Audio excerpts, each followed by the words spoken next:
32 বছর বয়সী এক টকবগে তরুণ, যার বুক ভর্তি অসীম সাহস আর শরীর ভর্তি অমিত তেজ, যার শিরায় শিরায় বইতো লাল সবুজের এই ছোট্ট মানচিত্রের প্রতি অপরিমেয় ভালোবাসা। তাকে প্রতিদান দেয়া হলো বুলেট দিয়ে। টেকনাফ থেকে তেঁতুলিয়া পর্যন্ত 16 কোটি মানুষ স্তব্ধ হয়ে দেখল এক ভয়াবহ দৃশ্য। ঘাতকের ছোড়া সিসার বুলেট তার মগজ এফোর ওফোর করে দিল। তপ্ত তাজা রক্ত গড়িয়ে পড়ল তার নিথর দেহ বেয়ে। শরীফ ওসমান হাদী পড়ে রইলেন নির্বাক হয়ে, আর তার সাথে পড়ে রইল 56,000 বর্গমাইল।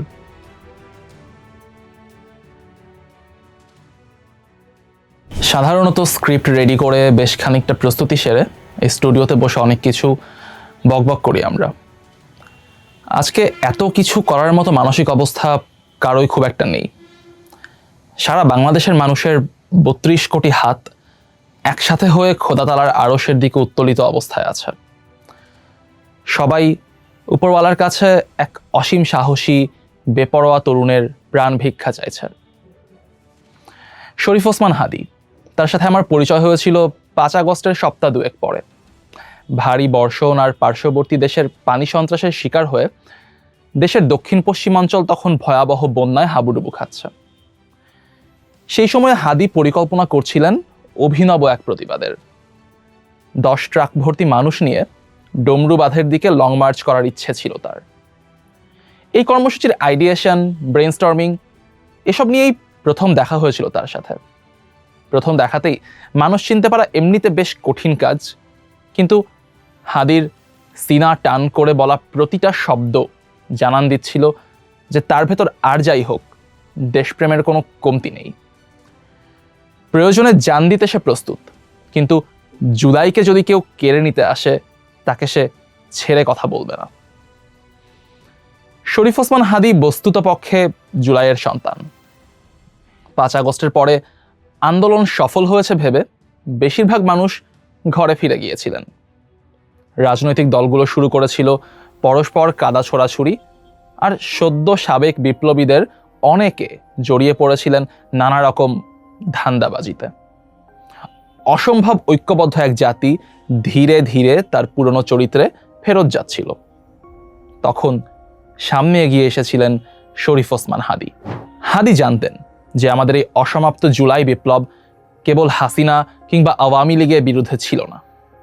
এই বিপ্লব মূলত 1000 বছর ধরে চলে আসা এক অনন্ত যুদ্ধের সিলসিলা, যেখানে উত্তর ভারতের আধিপত্যবাদের বিরুদ্ধে আজাদির ঝান্ডা উঁচিয়ে রাখতে হতো বাঙাল মুলুকের লড়াকু সেনাদের।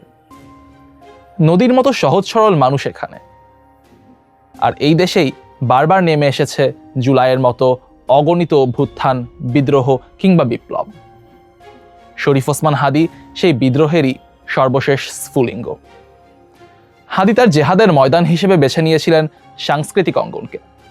ফ্যাসিস্টের পতনে শোকরানা হিসেবে গণসেজদা দেয়া কিংবা সমস্বরে দ্রোহের কবিতা পাঠ করার মতো রক্তে আগুন ধরা কর্মসূচি ছিল তার ব্রেইন চাইল্ড। তার সংগঠনের নাম দিয়েছিলেন ইনকিলাব মঞ্চ।